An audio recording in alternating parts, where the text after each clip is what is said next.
बता दूं, पहले मैं आपको दिखाऊं कि आज का टॉपिक क्या है। आज का टॉपिक है I am converting to Islam. मैं इस्लाम धर्म अपना रहा हूं। पर ये टॉपिक पूरा नहीं है दोस्तों।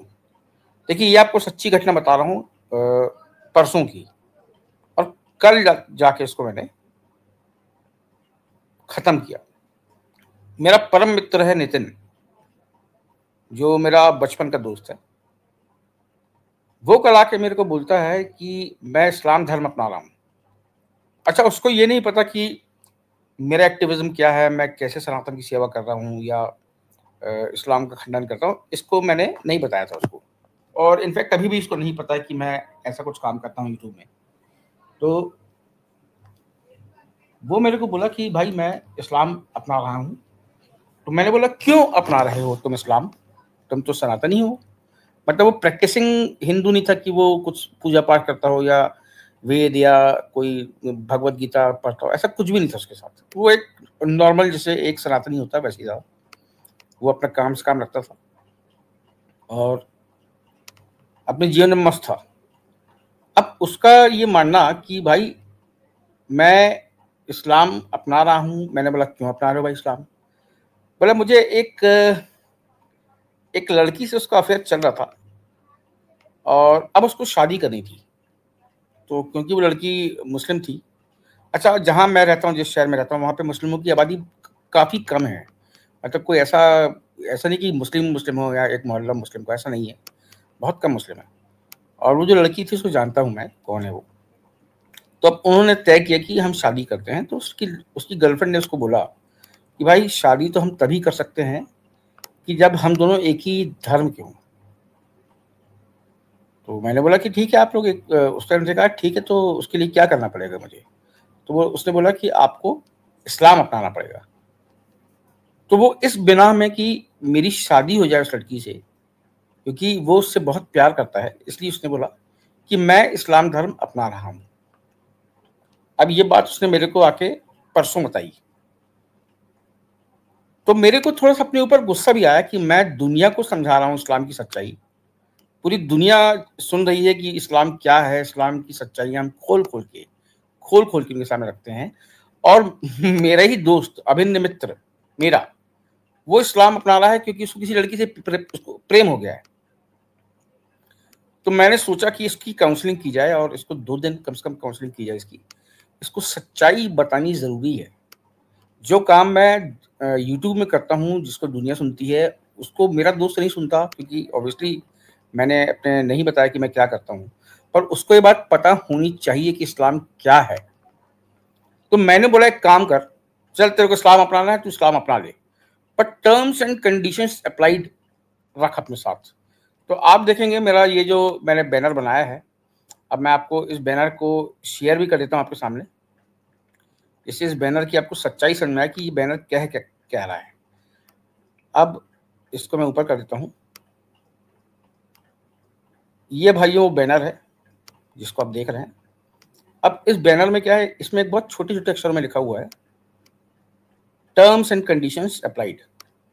मैंने बोला तुम अपना ले, पहले मेरी बात सुन ले, और फिर तेरे को लगता है कि तेरे को इस्लाम अपनाना चाहिए, फिर यू आर फ्री कि तू इस्लाम अपना ले। ये देखिए, टर्म्स एंड कंडीशंस अप्लाइड। तो कोई भाई ये ना सोचे कि हठयोगी सनातन को छोड़ के इस्लाम अपना रहा है, ऐसा बिल्कुल नहीं है।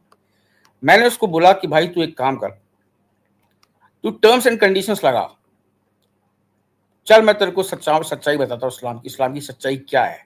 उसके बाद तू अपने मन से सोचना कि तेरे को क्या करना है अपने जीवन में आगे।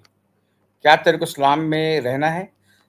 अब अभी हम प्यार की बात नहीं करेंगे कि प्यार क्या है, कि किस लड़की से तुम्हारा कितना समय का रिलेशनशिप था, वो हाँ अभी सब भूल जाते हैं।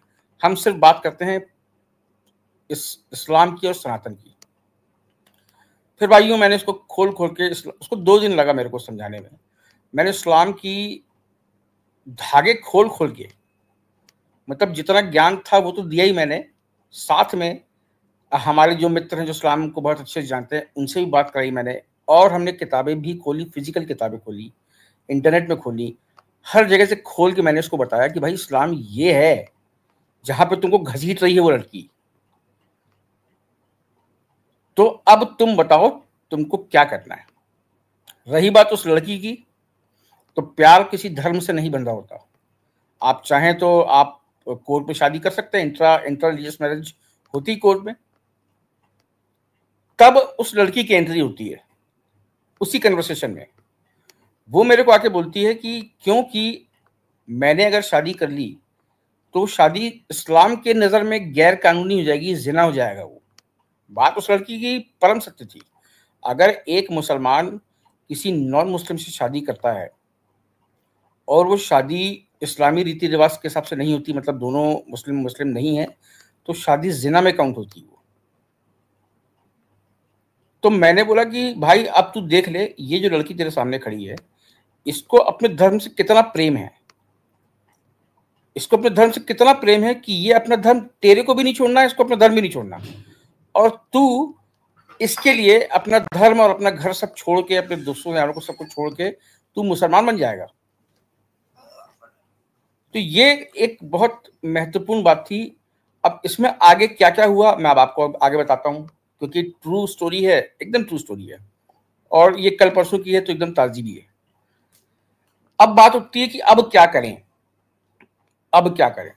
तो मैंने बोला देखो, ये जो मेरा दोस्त है नितिन, ये तो वैसे भी प्रैक्टिसिंग हिंदू नहीं है, आप भी नॉन प्रैक्टिसिंग मुस्लिम बन जाओ, ठीक है, आपको दीन दुनिया से कोई मतलब नहीं, शादी करो, मस्त रहो, क्या दिक्कत है उसमें। पर अब उस लड़की का कहना था कि नहीं, मैं अपने दीन को नहीं छोड़ सकती, क्योंकि मेरा लालन पालन हुआ है इस दीन में, और मेरे अम्मा अम्मा अब्बू क्या कहेंगे मुझे, और फिर दुनिया वाले क्या कहेंगे, और उसने दुनिया जहान की समस्याएं गिनाई। मैंने बोला भाई, लड़का जो है वो रेडी तुमसे शादी करने को, जनरली ऐसा नहीं होता, लड़का रेडी है शादी करने को, और तुम बोल रही हो कि तुम धर्म तुम्हारा अलाउ नहीं करता, तुम्हारे माँ बाप क्या सोचेंगे और क्या होगा, और जो भी होगा। उसने पता नहीं क्या क्या बकवासें की मेरे साथ। तो मैंने सोचा कि यार ये मैं गलत कर रहा हूँ, मेरे को मेरे दोस्त का काउंसलिंग नहीं, इस लड़की की काउंसलिंग करनी चाहिए। फिर मैंने बोला कि अब ये एक दिन की बात थी, जिस दिन हम, परसों की बात है, परसों हम मिले थे, वो लड़की भी आई थी शाम को। हम मैंने बोला अपन कल फिर बैठते हैं। हम फिर बैठे, कल बैठे, तो मैंने उस लड़की की भी काउंसलिंग करी। मैंने बोला बताइए, आप इस्लाम में हैं, आपको क्या मिला इस्लाम से। तो बोलता धर्म से क्या मिलता है, बस मैं नमाज पढ़ती हूँ, रोजे रखती हूँ, वगैरह वगैरह, जो भी 4-5 चीज गिनाई उसने। मैंने बोला आपको क्या हकूक है इस्लाम में, बताइए मेरे को। आपको क्या इंडियन कॉन्स्टिट्यूशन, भारतीय संविधान जो आपको हकूक देता है, क्या उतना भी हकूक आपको मिलता है। खैर इंडियन कॉन्स्टिट्यूशन तो बहुत ज्यादा देता है महिलाओं को अधिकार। मैं इन जनरल पूछा मैंने, क्या आपको बोलती बिल्कुल मिलता है। मौला क्या हकूक मिलता है, क्या समझिए एक मुसलमान लड़के से आपकी शादी होती है, क्या आप उसको तलाक दे सकती हैं। तो बोलती बिल्कुल दे सकती हूँ। मैं बोला आप तलाक नहीं दे सकती उसको, क्योंकि आपके यहाँ तलाक देने का कॉन्सेप्ट सिर्फ मर्द के पास है वो अधिकार, कि वो अपनी औरत को तलाक दे सकता है। एक औरत अपने मर्द को तलाक नहीं दे सकती, वो खोला लेती है। उसके पीछे भी बहुत पचड़े हैं कि आपको महर वापस करनी पड़ेगी, फिर आपका पति अगर राजी हुआ तो खोला हुआ, नहीं तो फिर राजी नहीं हो तो वो भी खोला नहीं हुआ। दुनिया जहान की समस्या है उसमें। मैंने बोला आपको पहली बात तो खोला लेना पड़ेगा, आप तलाक नहीं दे सकती। दूसरा, अगर आपने तलाक दे भी दिया आपके पति ने, और दोबारा आप मिलने की कोशिश करेंगी, चलिए हम दोबारा पैचअप कर लें, क्योंकि होता है कई बार कि हम कई बार गुस्सा होकर बोल देते हैं, क्योंकि इनका तो बोला वो तलाक भी तलाक हो गया ना। हम सनातन के साथ ऐसा नहीं कि हमने अपनी बीवी को तलाक तलाक तलाक बोल दिया तो हमारा काम खत्म हो गया। हमारी तो चप्पलें घिस जाती हैं कोर्ट का चक्कर लगा के, और आधी जायदाद चली जाती है हमारी। उनके यहाँ तो ऐसा नहीं, उनके यहाँ तो 3 तलाक तलाक तलाक बोलो और कहानी खत्म। तो मतलब वो तो तलाक जो उन्होंने 3 बार तलाक बोल दिया तो पत्थर की लकीर हो जाती है, क्योंकि अल्लाह उसका गवाह होता है। तो मैंने उसको मैंने थोड़ा समझाने की कोशिश करी कि आप गलत, आपका पैर गलत जगह है, ये लड़का जो है सही जगह खड़ा है, आप गलत जगह खड़ी हुई है। इस तरह से मैंने उसको मैंने समझाया, सिखाया उसको।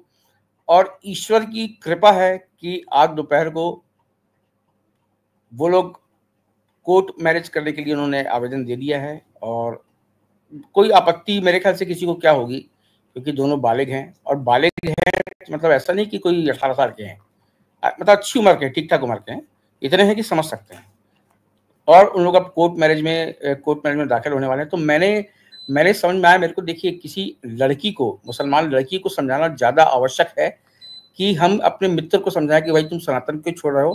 किसी लड़की को बताना जरूरी होता है कि आप इस्लाम में क्यों हो।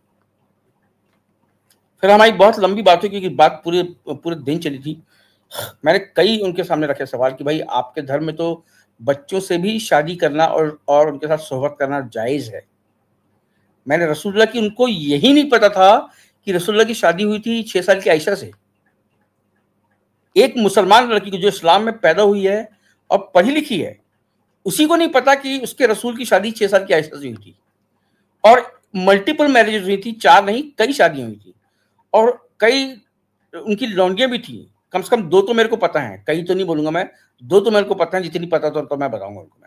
मैंने मारिया किप्तिया का वाक्य उनको बताया, मैंने सफिया का उनको वाक्य बताया, मैंने उनकी बहू ज़ैनब का उनको वाक्य बताया उनको। मैंने कैसे एक दूध, अगर आपने एक ही औरत का दूध पिया तो आप एक दूसरे से शादी नहीं कर सकते। मैंने दुनिया जहान की हर बातें उनको बताई।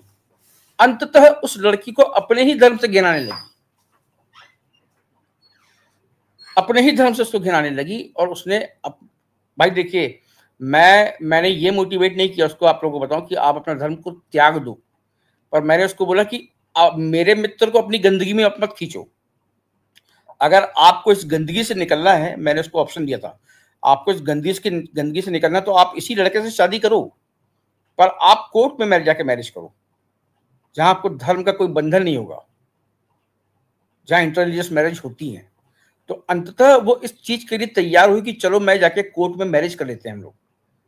मतलब उसको समझ में आ गया था कि ये गंदगी, और निकलने का तरीका यही कि किसी हिंदू लड़के से शादी कर लो, अपना जीवन सुखी रखो। लड़का वो बहुत अच्छा है, इसलिए मैंने उसके लिए उसकी तरफदारी करी। अगर लड़का मेरे को लगता कि थोड़ा सीरियस नहीं लाइफ को लेके या उस लड़की को लेके, तो मैं ऐसा नहीं करता, क्योंकि मैं अगर किसी लड़की को बहका के किसी से जबरदस्ती किसी के पल्ले बांधूं तो वो पाप मेरे सर में चढ़ेगा। वो लड़का शरीफ है, उसका खानदान बहुत अच्छा है, मैं चाहता था कि उनकी शादी हो, पर इस तरह से ना हो कि ये इस्लाम कबूल कर ले, माँ बाप को ठुकरा दे। एक लड़का जो इस्लाम कबूल करता है, उसके माँ बाप के लिए वो एक एलियन हो जाता है, अपने माँ बाप के लिए दुआ नहीं कर सकता, अपने माँ बाप। क्योंकि भाई देखिए, इस्लाम के तहत आप किसी को जला नहीं सकते मरने के बाद, क्योंकि ये अधिकार सिर्फ अल्लाह के पास है। अल्लाह ही नरक में किसी को जला सकते हैं, इसलिए उन लोग जलाते नहीं हैं। मैंने बोला उसको, मैंने ये भी बोला था कि तुम्हारे माता पिता तो देखिए, कोई भी व्यक्ति अमर तो नहीं है यहाँ पे ना, जो भी आया इस धरती में, इस मृत्यु लोक में जिसने कदम रखा है, उसको एक दिन जाना है ऊपर। तो जिस दिन तुम्हारे माँ बाप ऊपर जाएंगे तो तुम उस दिन उनको अग्नि नहीं दे पाओगे। तो इस तरह से हमारी कन्वर्सेशन चली, और मैं एक मित्र को इस इस्लामी नामक दलदल से बचाया मैंने, उसको घुसने से। और जो एक घुसी हुई थी, इनफैक्ट जो पैदा हुई थी उस दलदल में, उसको मैंने बाहर निकालने का काम किया है। तो ये थी स्टोरी आज की पूरी। और मैं चाहता हूं कि हमारे मुसलमान भाई जो जुड़े हैं हमारे साथ, वो बताएं कि नितिन को